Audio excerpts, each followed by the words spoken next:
Somebody advised me though, if you're going to buy new shoes, just buy the same color, and then your wife won't know that you bought new ones. Oh, That's jeez. genius.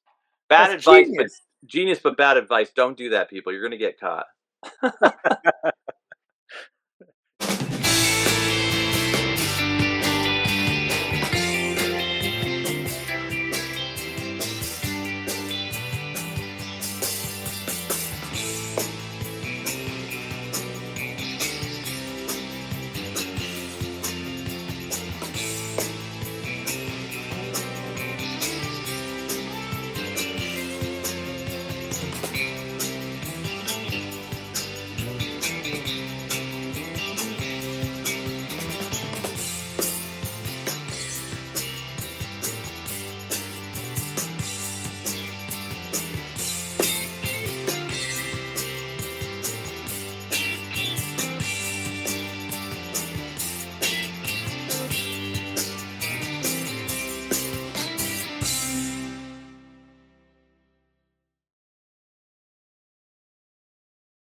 Running with Maverick and Wolfman. Maverick here. Wolfman here. Don't forget to find us on Facebook, YouTube, X, Instagram. We're everywhere. Make sure you like, subscribe, and share. That's it. Good deal. What are we talking about tonight? Questions. And Hopping back into those, I like it. I'm sure there'll be tangents, people. Don't be worried. There always are. You want me to start with any particular question, or Nope. Every particular question. you have one in mind? Anyone. Whatever looks good. All right. Here's one. It's a bit of a long one. It's kind of questions in the midst of questions. So, are you alternating sides of the road, terrain, etc. during your runs? Is it best health-wise, or does it matter on asphalt versus sidewalks when available? Do you ever do indoor running on treadmills or tracks? Seems like when I swap and run on the wrong side of the road, I recover a lot faster after. Also seems like when I take little mini breaks during my long runs and stretch that I'm in 10 times better shape after. I'm talking 1 to 3 minutes after 4 to 7 miles and every so often after that. That's a lot. Can you do that? Repeat that back by memory, please. No. But I think we should break it up. But it's all related. Start with the beginning. Start with the beginning. Yeah. Side of the road. Are you alternating sides of the road and terrain and stuff? I do. But I have the advantage of running on a lot of back roads that aren't very busy, and they don't have that curve really in the road like your main roads do. So, but I switch it up.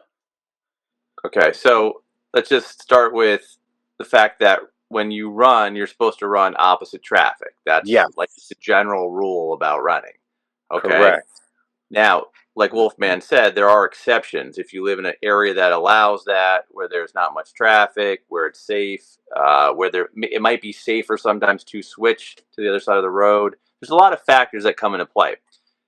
Most people are understandable if you're on the opposite side of the road. They just figure you switch sides for a reason or whatever. It's not that big of a deal.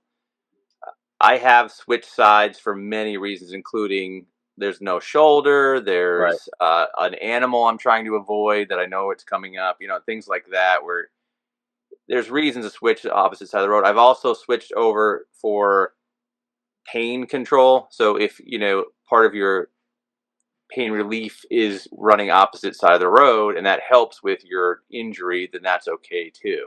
You just have to be careful because you can't see what's coming at you then. Right. That is when I don't usually run with headphones anyway, but if I'm running on the wrong side of the road, I will not have headphones. So there's the right side of the road and the wrong side of the road. I'm not really sure which one is the left, but So anyway, we're talking about basically running opposite traffic is your standard typical way of running. Running with traffic is not ideal, but can be done. Just you have to be very careful and safe about it. Yeah, And that's the yeah. hard part. You got to make sure that that's able to be done.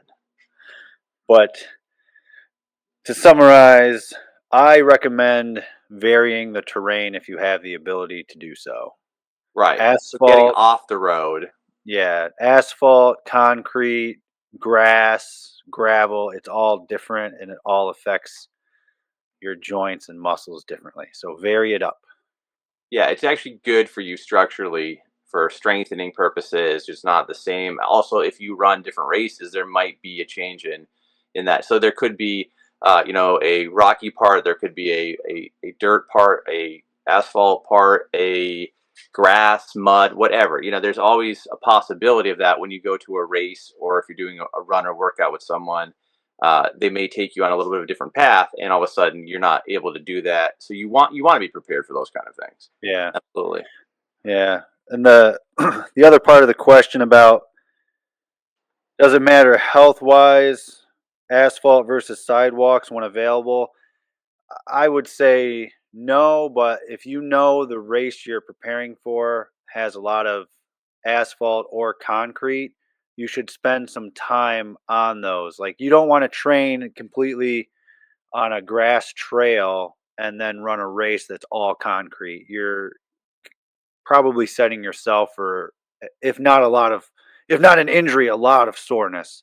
So I would at least prepare yourself if you're going to be running on those. As far as is one better for health? I don't think so. I think sometimes you are, advised by a professional, so a physical therapist, a trainer, a physiatrist, orthopedic. Someone might advise you not to run on something or to run on something. Uh, Take their advice. There's obviously a reason behind that. So if you keep getting injured running on asphalt and they tell you to run on a track, then obviously you're gonna have to run a track, even if the race is in fact on asphalt. But that's a specific case, for example. Yeah, agreed. And concrete is hard. People don't realize that, but Concrete's I the was worst. yeah, I was reading some studies that it's 10 times or more harder than asphalt. So I would not spend a lot of time on concrete if I could avoid it. I Um, like it when you're on a real busy road and there is concrete, then I enjoy it. When there's yeah, lots of cars going back and forth because you're very safe and it's kind of you're, fun. But you're talking like on when, a sidewalk. Like if you can run on a yeah, sidewalk versus that's a what I mean. busy road, Right. yeah, yeah, But what I'm getting at is that like even though that's enjoyable, the thing that's kind of weird about it is you're not always able to like pace really well, like your cadence, because you kind of have that choppiness of the slabs that you keep running on. So that makes it a mm, little more difficult. So you have to sometimes like hit like on the crack or whatever, or vary your pace. So for new runners, I wouldn't advise that. It's not exactly ideal. Plus, there's the up and downs as you go through intersections. You got to watch cars. There's a lot that goes on there. So I wouldn't start there. right, right. Um, But for hmm. you, very experienced runners, including Gareth, who I saw running on the Ave the other day, you can handle that concrete and those sidewalk runs.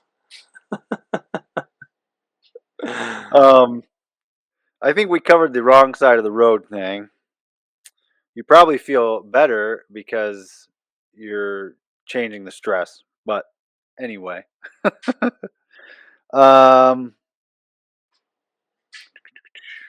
I myself, I don't run indoors or on a track. Well, what does it say? Do you ever do indoor running on treadmills or tracks? No, I do not. Wolves don't usually like to run indoor on tracks, and I will use they an outdoor track if I'm doing a workout, but I don't run. I haven't run indoors on a track probably since college, and I really don't care for treadmills, so I avoid those at all costs. yeah. So I kind of agree with you. I think running indoor track was you had to run indoor. You had to get used to how to breathe inside. It is Yeah, different. breathing inside a building versus outside, the way you sweat, the way you feel with that cool kind of air sometimes. Like you have to adjust to those kind of things, especially when you're running very fast paces. Would I prefer to run outside? Absolutely. Is there times that I run on a treadmill? Absolutely. Recently, I just got back into running, just got over, the majority of my injury. So I was able to return to running and I did it on a treadmill. And I just cut my pace back and it was enjoyable. It was much more Sitting there. enjoyable to slow the pace down on the treadmill than to try to push and not enjoy it. So that's what I would recommend if you are running on a treadmill is don't worry so much about the pace, cut it back a little bit, try to just enjoy the fact that you're running and you're able to exercise. Yeah, I'm picking on Maverick, but I think it is advisable that if you are returning from injury, treadmills make it very convenient to control the pace and the distance. You're not stuck in the middle of nowhere if you decide you can't go any further. You can just slow down the treadmill, stop it, and you're already where you started. So, Also, if you're someone that's looking to lose weight, it will let you know about your calories right there. or you could get a Garmin and that will tell it all for you. Oh, you couldn't see it. Or Like you I could get a said, Garmin. it will tell you about your calories right Tells you there. everything. All right. Do you have anything more to add to that part of the question? uh, nope. Hold on, I can't get the note open. Sorry. There we go. Um, and then taking the mini breaks and things on long runs. Yeah, I mean it's definitely an effective thing. I think it's Hal Higdon has a whole running program all based on running and taking breaks while you're doing so. It's real big with the Disney runs. Mhm. Um, if you are looking for something more structured, check it out. Hal Higdon and his running methods. I don't know the title of any of his books or anything like that, but um, yeah, there's a whole training theory based behind taking breaks during your runs. I think that a lot of runners tend to get really upset about breaks and change of pace and structure. There's a lot of rigidity in runners. And I think that if you can learn to be a little bit more fluid, it will be much easier on you. So, as far as if you're running a 10-mile run and you need to stop at 7 miles, stretch your quads, have something to eat or drink, and then continue running. There's nothing wrong with that. That's not a big deal. We tend to think it's a big deal for some reason. It's just a psychological issue. But if we can get past that, it makes things, once again, much more enjoyable, less likely to be injured, better to be hydrated. It really does a lot if we can just get past that little piece of ego that says, I can't stop. I shouldn't stop. It's bad to stop. Just go, stop it. Bing! Uh, That's going to be fun in the context of all the audio, and they're not going to be able to see what we're doing. But Go to the video, see what happened. that's why I got to go to YouTube, subscribe. Cool. Anything else to add to that one? I think we're good on that one for now. All right. So here's another fun one.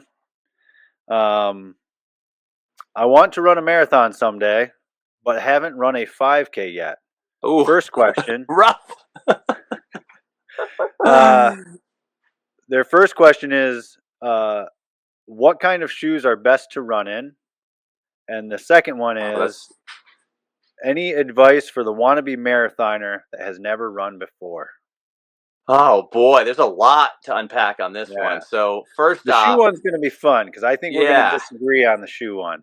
Well, but the thing is like, first of all, you got to get some running shoes that fit you, Yes. and you Definitely can, running shoes. yeah. Definitely running shoes that fit.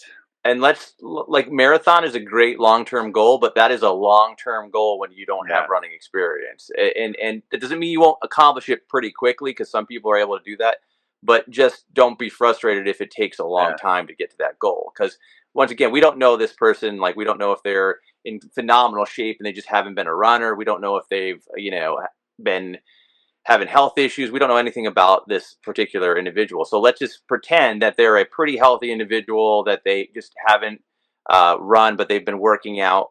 it's a nice goal, and it will take a little bit of time, but it's achievable. As far as the 5K, much more attainable, a lot quicker, shorter, short term goal. But the shoes are super important. You got to get some good shoes. You can't just go out and run in whatever, especially when you're doing it repetitively for longer distances. Like if you're on the treadmill for like a half mile, you can wear anything you pretty much want. I mean, it might not be advisable to wear heels, like Wolfman might, but Hey, I look good in stilettos. What can I say? but a good solid, trainer or whatever, you'd probably be okay with. But honestly, you want to get some kind of running footwear, and there's a lot of options out there. Wolfman's going to talk about his option, which once again, we're not advising for everybody. Go ahead, Wolfman, take over. Oh, um, I'm gonna circling back to the marathon 5K. I would start with the 5K, like Maverick said, and I would work my way up. Start with a 5K, then try to complete a 10K, then try to complete maybe the 10 miler, Wyoming Valley, and then maybe move on to the half marathon and then the marathon. Um, Advice for completing one: consistency. Work on that consistency through those smaller races, and then tackle your marathon. And Uh, 7 days a week is not consistent, by the way. no, 7 days a week no, is not necessary to right, be a runner. Now, to be a professional runner, we're talking about a whole different ball of wax. So we're not going to right, get into that. But as just a runner, a person that's going to compete yeah, basically for fun, more or less, you don't need to run 7 days a week. no, Absolutely not. It's probably going to injure you if you try to do something that consistent. So it would be advisable to back it off from there. Start with a few days per week in yeah. the beginning. I would say what if you could consistently do 3 to 5 days a week I would for start with a few 3 if you're weeks. not used to running, just to give yourself a little bit more rest, and then Yeah, kind of step up to 4, then eventually 5 at some point. Yeah, that's what I'd yeah. advise. And then as far as footwear goes, the, in my opinion, you definitely want to find something that fits and works for you. Um, I feel that if you are new to running, I'm you new, haven't brand new, you're new to running, brand new. you have never really had any running injuries or anything like that. I would navigate you toward a neutral, more minimalistic shoe. Not necessarily the five fingers, although I like my minimal and five finger shoes. But I don't think you need to look for those ones that have all those motion controls and super cushionings and things like that. Like the hookahs. I would steer clear of those if you're not experienced. Um, you can get away with learning um, with something that's going to let your foot do what it does and your mechanics do what they do without a lot of influence on them. So So whoever you talk to is going to be an expert, and they're going to tell you they have the best shoe ever, and you need to yeah, get the same yeah, one as them. The only problem is their foot looks nothing like your foot, and their stature is yes, nothing like your stature. So you got to be careful with that. Everybody's trying to be a help, which is great, but you have to look at what you're comfortable with, what brands you like. If you're completely new, you haven't run anything, you can go to a specialty running shop. There's one in every big city or every medium-sized city, and even in some small towns, they have a running store or something that there's an athletic shop where they can give some kind of advisement. They might not have a shoe to sell you, but at least if they can look at how you walk, how you run, and give you some yeah, advice on what to purchase. You can go into like specialty online stores as well and kind of see what they have. A lot of them will describe what kind of shoe it's made for. So if you know what your foot's doing, it makes it a lot easier. Like for me, for example, I tend to have more of a laxity in my ligaments in my foot, so my foot tends to not be very rigid. So I don't use a real cushion shoe because I lose my momentum. So I have a little bit more rigid shoe. But I do not like the shoes that are like a brick where there's no give and it's very big and cumbersome and solid. I don't like that. I don't like the super cushion shoes. I like something kind of in between where it gives me a little bit of support to push off with. I know that because I went to a specialist when I was not a specialist, but I went to a specialty running store, learned about my foot. Then as a PT and running for many years, I learned a lot more through those things and discovered like what I liked about it. For example, this particular this was my steeple shoe in college, and it has nothing. I mean, it's got a hard bottom and it's got a bunch of kind of mesh material. There's not much to it, but it worked for the steeple. It drained well. It gave me rigidity so I could run on and not lose momentum. It did a lot for me. But this shoe, and we talked about this before, this particular track spike, I hated. No offense. I hated it. It wasn't hard enough in the bottom. It didn't fit me quite right to size like they said it was. It just didn't have the same return as this one did. Even though they were for different events, that one I never liked. I had a few more before that I didn't like. You got to try things out, but don't get crazy with spending tons of money. You're Yeah. new to the sport. Unless you're someone who just wants to spend money, you don't need to go out and spend $200 on your first pair of shoes. No. Find them on sale. To Maverick's point, I would go to a running store if you don't know where to start. Chances are the person working there knows about shoes and running. If you go to Dick's or something like that, yeah, you might get lucky. You might get somebody that knows something about running, but most likely you're just getting somebody that knows how to maybe tie a shoe anymore. I don't even know. Do they tie shoes anymore? And they're not That's going to, probably not going to give you good advice on shoes. Listen, if you've got a friend that's a runner, they could probably give you some advice. If you've got a friend that's a Right. physical therapist, an athletic trainer, someone with some kind of, degree in something that has to do with training people and athleticism, they probably can advise you as well. If you know a running coach, these are the kind of people to seek out, get some advice from when you're new to the sport, when you're learning how to do these kind of things. A lot of times they're very happy to have a conversation about something that they love, Yeah. which is running and shoes and whatnot. So feel free to ask these kind of people these kind of questions. We're just trying to help you guys out as best we can. We don't know exactly how to advise, because in our clinics we would sit down with the person, we would watch them do certain things, we would advise them off that, and if we still weren't 100% sure, we would send them in to a specialty running store to get more advice on it. But to be honest, in the beginning, there's a lot of trialing. There's a lot of error, and you have to kind of work through that, unfortunately, to figure out what's best for you. And if you have some kind of experience, like if you say, my favorite kind of shoe is blank, then that's the kind of shoe you probably want to look for a running shoe in. Agreed. You concur? I concur. And if you live in our area, go up to Confluence Running, find Mr. Schools, and tell him Wolfman sent you. Mr. Schools will be happy to have a long conversation and help you out with all your running needs. Absolutely. That is true. I think for the new year, I'm gonna start a Schoolsy counter, and every time we say his name, it'll come up with a number, and we'll if total it at the end of the year. we should have him pay us when we say his name. That's what we should have. Oh yeah, schools. Oh, it's funny, but no, honestly, like he does know his stuff. He'll help you out. Yes, Yeah, yeah, that's what you're looking for. You're looking for someone that's going to take the time to help you out, and it's great when you find someone like that. Okay, yes, so absolutely, and don't get frustrated. Try not to be yes, frustrated. and stick with it. That's stick with it.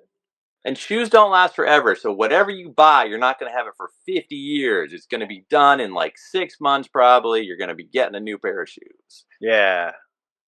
So don't name them.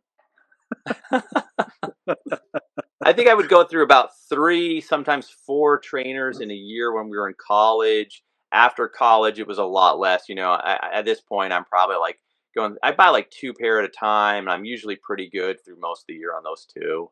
It Yeah. just depends on what you're doing. You're probably going through more than I am at this point with your Yeah, I crazy don't know. I mileage. I don't count them anymore, but um, yeah, I But your usually wife have a does. couple. She's like, "Well, how much Yeah, did you spend on these things?" I usually have a couple pairs of the five fingers going at a time. I just started using these topos, topa. They're a minimalist shoe. They've got a little bit more cushioning. Um, Sounds like an so appetizer to me, but yeah, so far so good. I like them. So we'll see how they hold up. They've got like 30 miles on them now. So, yeah, but yeah. I mean, um, somebody advised me though, if you're going to buy new shoes, just buy the same color, and then your wife won't know that you bought new ones. oh, I'm like, that's jeez. genius. Bad That's advice, but genius. Genius but bad advice. Don't do that, people. You're going to get caught. They're not going to catch you if you're running. Oh yeah. Oh, let's see. Did we cover the advice for the wannabe marathoner? I think we have, right? The consistency thing. Yeah, I mean, there's also some really great books out there. So if Yes. you want some more information, if you're a person that likes to read, head over to a store or online Yeah. and get some reading material on marathons. If you're someone that likes more of a personal uh, coach, then look seek out some knowledgeable and professional coach. Don't just get whoever, and be careful like who you're giving your money to. Make sure there's some kind of background in running, or some kind of training Yeah. certified person. Don't just pick whoever and give them your money. Yeah. Yeah. And technique is good. And if check out our episode with John Martino, and we reference a few books in there he talks about that I think are a good guide to the beginning of running. There's an immense amount, and it's hard to Yeah. say like what's best. It's there's so many running books. You have to kind of get one, and like I said, and go with it. And I'm not big on the books. I'm more big on like the personal experience. So I like working with someone who knows what they're doing. So like when we went through running and we had coaches and teammates and mentors, like I like that better than going to a book. So I Yeah. would learn some things from books. I would learn some things from online. But I liked learning from people much better. I thought it was a lot more fun that way. Yeah. So like I would jot things down, but I never logged things like you do, and I didn't go directly into the text. I went more based on feel and my experiences with really advanced and elite runners. Yeah. Yeah. I think if we're done with that question, that segues into this next one really good. I like that word. Maybe somebody will get me a Segway for Christmas. Are they still around? Do they still make I those? I don't know. Um, Couple questions I thought of. One being, how do you find accountability if you're running by yourself and you're not in any running groups? And similar to that, how do you find other people to run with? Where are the best places to look for running communities? Running stores are very Run, easy. Usually they have a group that meets, Saturday mornings or Sunday, and no, they go for long runs. And you might not be able to run with them 3 times a week, but if you could at least run with them once a yeah, week, that helps out tremendously. And that will keep you more accountable because you're going to see those people next week. yep, yep. Or Facebook. I know there's different running groups on Facebook, and they'll, Races, I'm going to meeting going to here. different Yep, races. different races. Keeping yourself accountable when you run alone. Um, Find a good, supportive friend or family member, and you kind of unofficially report to them, like, "Hey, I got out there and I ran," or just tell them your goal and have them help you be accountable. I think we covered this once before. Like, I'm you just don't. I'm just picturing somebody calling someone at like 2 in the morning and being like, "Hey, by the way, I just got done with my run." Like they're like a night shift worker. They're like, "Hey, I just got done with my run, and I did 4.5 miles. It was kind of." And they're like, "It's 2 in the morning. Can't you Yeah, call me later? no way, man. I'm excited. I'm jazzed up on the run high. Why do you call me every Um, single day and report what you ran?" Oh yeah, Wolfman told me to do yeah. that. No, we talked about it, I think, once before. Like, if you've got a good, strong goal in mind, you don't have to tell anybody and everybody. Which is, I think, that would make you a triathlon runner, right? No, I'm joking. Um, but you find a good, But supportive friend or family member, and you tell them, and hopefully they'll help support you, and they can help you hold yourself accountable. this is what you do. You just have a conversation with a person that does not care about running at all. You'll become a meme. You'll be the how do you know a marathoner? They've already told you, kind of a thing, right? Yeah. I just like once again I picture like going through like telling the person that does not care at all, like you're like rolling through getting your coffee in the morning, you're like, ran 4.5 miles this morning, uh 45 minutes, is that good, what do you think? And they're like, extra large, cream and sugar, here you go. I think we should start that as a trend. I mean, that would definitely, I think, help people hold themselves accountable. Like, oh yeah, I tell the guy at the drive-through every day that I went for my run, and That that's the challenge. You have to tell like yeah, 8 people like what you ran 8 people in that day. that I don't ran care two about miles it at this all. morning. Oh, okay. It's like you're Who are you? the person in Jersey's like rolling through. You know they pump your gas for you in Jersey. Yeah, yeah, You can't pump your own gas anyway. So yeah, I see that like because they're like they're not going anywhere. They're like, ran 5 miles, 60 minutes, 12 minutes per mile. How's that? You think that's pretty good? I thought that was pretty good. And they're like, yeah, you owe me 45.87. Tips wow, appreciated. that's funny. But yeah, I mean, hopefully that helps you find some running groups. All those tangents hopefully help you. Yeah, yeah. Um, that's the questions I have, man. I think we've covered all the questions so far from the listeners. So send us some more. We will get into where we're at training wise next week. So we'll Yeah, that update sounds on good. that in about a week. All right, Maverick and Wolfman running out. Thanks for listening and Yes, sir. watching. Thank you. Thank you.